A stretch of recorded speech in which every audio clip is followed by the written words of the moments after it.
Ambassador Sujan or Shunai, DG, Armed Forces, distinguished participants, friends from media, ladies and gentlemen. First and foremost, I extend my heartfelt condolences to all those who lost their lives in the tragic incident that occurred in Delhi yesterday. I pray to God to grant strength and solace to the bereaved families in this hour of deep grief. From this platform, I wish to assure my citizens that the country's leading investigative agencies are conducting a swift and thorough inquiry into the incident. The findings of the investigation will soon be made public. I want to formally assure the nation that those responsible for this tragedy will be brought to the justice and will not be spared under any circumstances.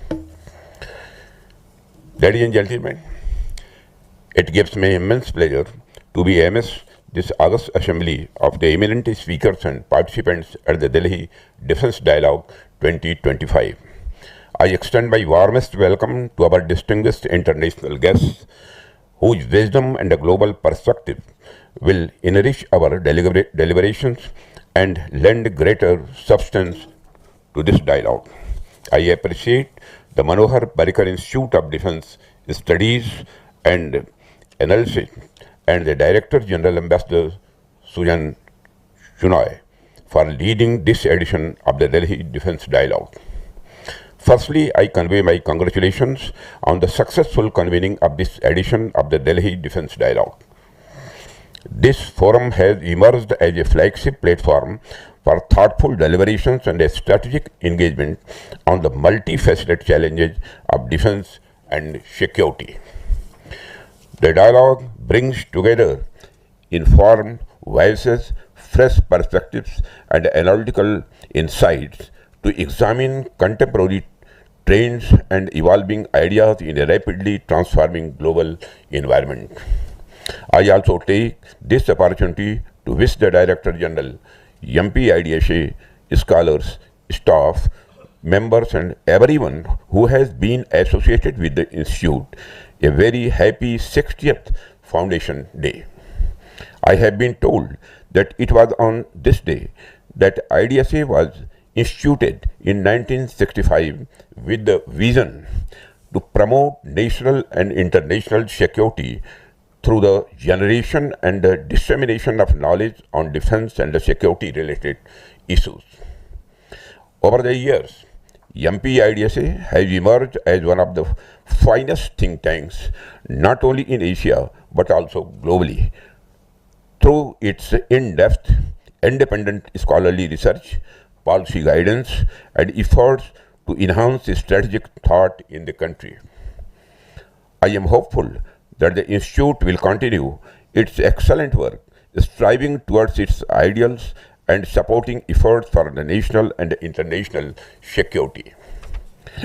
The theme of the current edition of the Delhi Defence Dialogue is harnessing new age technology for defence capability development.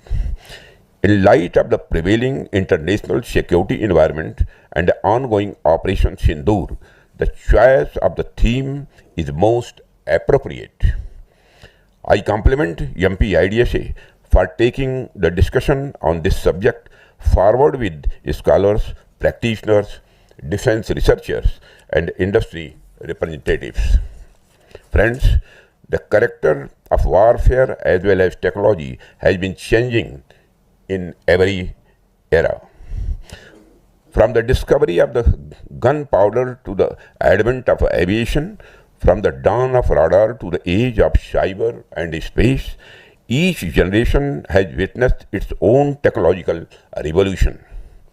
It may be true that change feels faster today, but that is only a matter of scale and perception.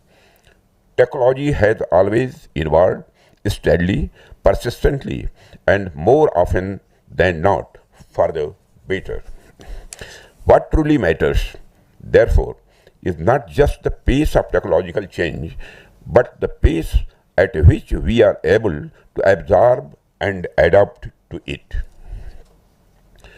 Ladies and gentlemen, when we speak of the new age technology in defense, it is natural that our minds first go to the disruptive changes in modern warfare, including artificial intelligence, machine learning, quantum computing, swarm technologies, and so on.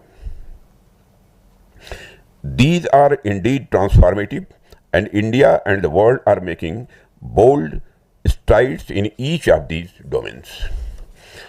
But to truly interpret this theme, we must look beyond the obvious. I believe the power of technology is not limited to the devices or algorithm, but it lies in its all-encompassing nature, in the way it redefines every process, every system, and every decision that contributes to the national security. New age technologies is not just about what we fight with, but how we prepare, plan, and sustain. It shapes our procurement processes, our logistics networks, our decision framework, and even our training philosophies. Therefore, when I think about this theme of harnessing technology, I interpret it as a call to reimagine the entire defense ecosystem, right from the spark of an idea in a research laboratory to its field validation in the forward bases, from the flow of the materials through our supply chain to the flow of intelligence through our command centers. Technology must serve as a connective tissue that binds it all together. Whether it is designing a next generation radar, forecasting logistics needs through predictive analytics, or shortening decision cycles through digital dashboards, each element must work in harmony with the others. In this sense, harnessing technology is not just about adding new tools. It is about transforming the very basis of our institutions. It is about making them more agile, anticipatory, and adaptive. It is about creating a defense architecture that learns continuously, responds instantly, and evolves relentlessly in tune with the pace of change. Friends, it is but natural to get swept up in the prevailing buzzwords of our times. But I believe that the real revolution lies in the quieter, continuous improvement of the systems that enable faster, cleaner, and more transparent functioning. A high-speed data link or an AI-driven algorithm will achieve little if our internal processes remain slow. Even the promise of the quantum computing or autonomous systems will remain unrealized if we do not build the human and the institutional capacity to absorb and supply them effectively. The spirit of harnessing new technology must extend to the way we design policy, process information, and make decisions. In that sense, technology is not only a tool but a culture. It is a way of doing things better, faster, and more intelligently. It is about ensuring that the data moves faster than doubt, that decision making is informed by evidence, and that the soldier, the scientist, and the civil servant all work in synergy through shared platforms.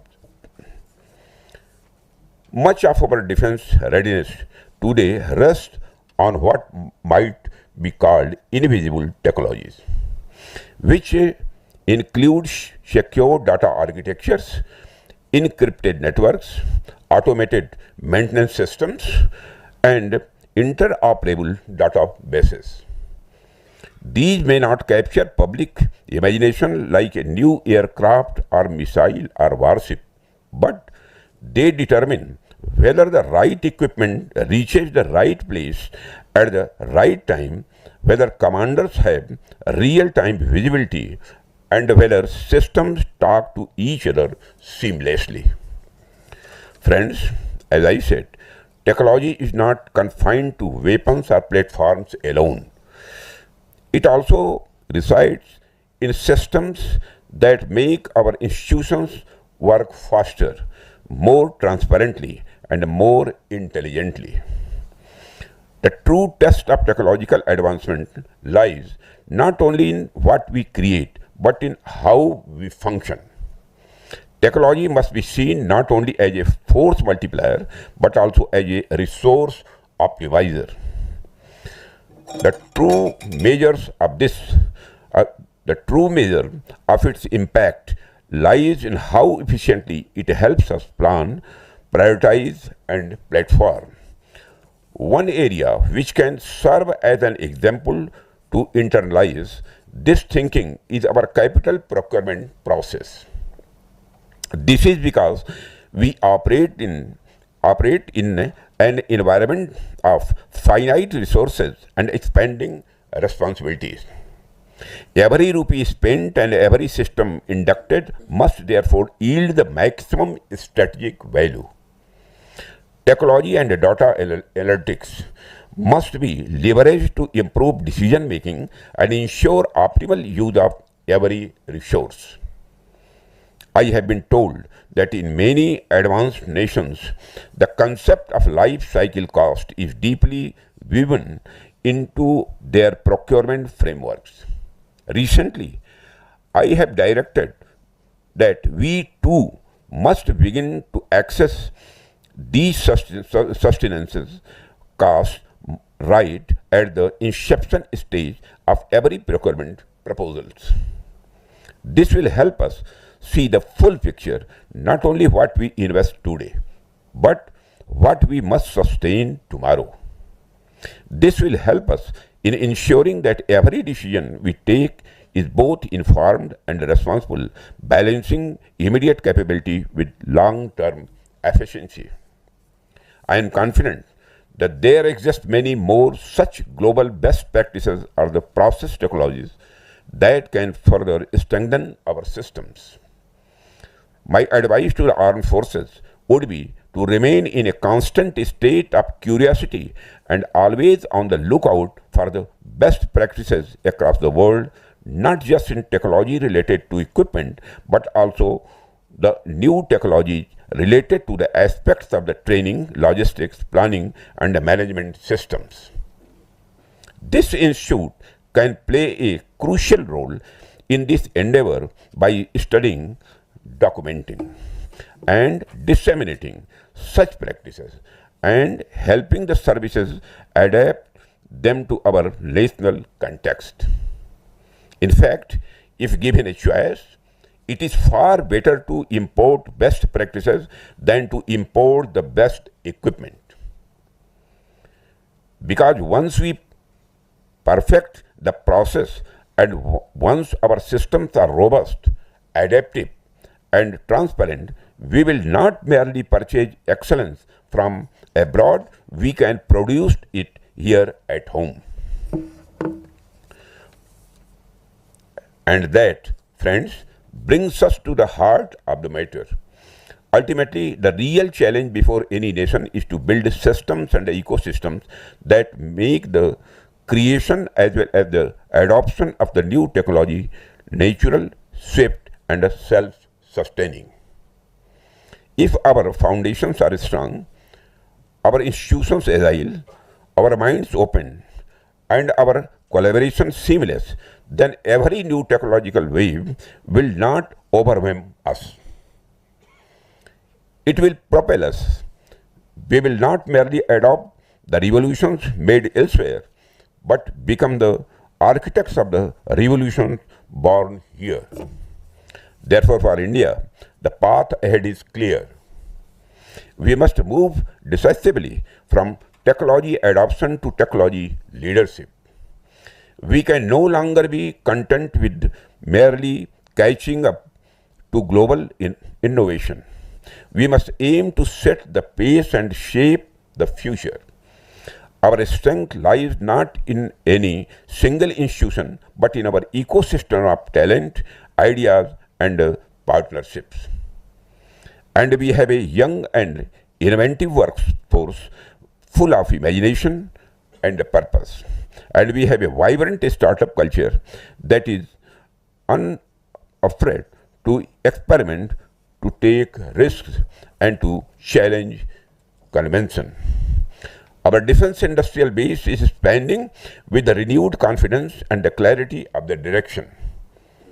The synergy between DRDO, our armed forces, industry, and academia is deepening and creating a virtuous cycle of research, testing, field feedback, and innovation. We must continue to nurture the culture of innovation by giving our scientists and startups both the freedom of imagine and the support to deliver, by encouraging collaboration over silos and speed over procedural inertia. Technology leadership doesn't emerge from isolated brilliance.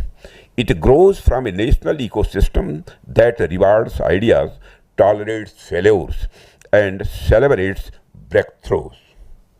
Friends, in the past, the defense and the government agencies drove technological initiatives with their spin-off benefits percolating into society.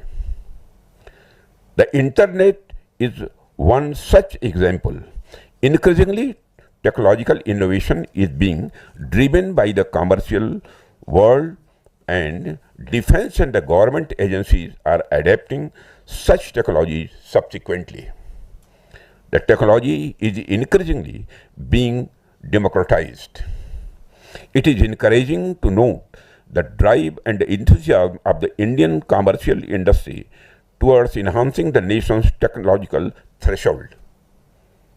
Initiatives like IDEX and the Technology Development Fund are already nurturing a new generation of innovators who see national defense not merely as a sector of employment but as a mission of our national service. They are the architects of a future where cutting-edge technologies from autonomous systems and the quantum sensors to advanced materials and space-based surveillance will bear the imprint of Indian ingenuity. From young entrepreneurs, MSMEs, to captains of the Indian multinationals, individuals and the companies have displayed the collective will to help achieve the mission of Viksit Bharat and Atmanirbharta. Friends, Atmanirbharta in the digital age goes beyond manufacturing systems within our borders. It extends to digital sovereignty, which means control over the algorithms, data, and the chips that power our platforms.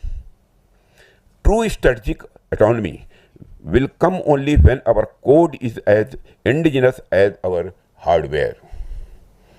We are therefore encouraging secure, indigenous software stacks, trusted semiconductor supply chains, and homegrown artificial intelligence models trained on Indian data. This is not merely about security as much it is about confidence. Confidence that every byte, every beam, and every bot we deploy is aligned with our strategic objectives. And that, amidst all the excitement about machines and algorithms, we must remember that technology ultimately serves the human. It is not meant to replace human judgment, but to amplify it. I think we must also invest in the ethical, psychological, and legal dimensions of these emerging technologies. India as a civilizational power can and must lead the conversation on the responsible and the human use of the military technology. Friends, in conclusion, I would like to say that the harnessing new age technologies for defense capability development is not merely about upgrading our arsenal, it is about transforming our entire approach to national security. Technology for us should not be an end in itself. Rather, it should be an instrument of efficiency, of integration, and of empowerment. It is about turning processes into platforms and systems into ecosystems. It is about ensuring that every investment in technology enhances not only our capability but also our credibility and confidence as a nation. It must make our forces faster in decision, sharper in response, and stronger in outcome. It must help us use every rupee, every resource, and every idea more intelligently. Friends, our task, therefore, is not only to acquire new technologies, but to create the conditions where technology can thrive through sound processes, agile institutions, and a spirit of collaboration that unites the soldier, the scientist, the startup, and the strategists. That is how India will move from being a consumer of technology to a creator of technology, and from adapting to technological revolutions made elsewhere to shaping revolutions born here. Friends, before I end my address, I extend my very best wishes to all participants of the Delhi Defense Dialogue 2025. I wish you productive deliberations to better understand our technological goals and means to achieve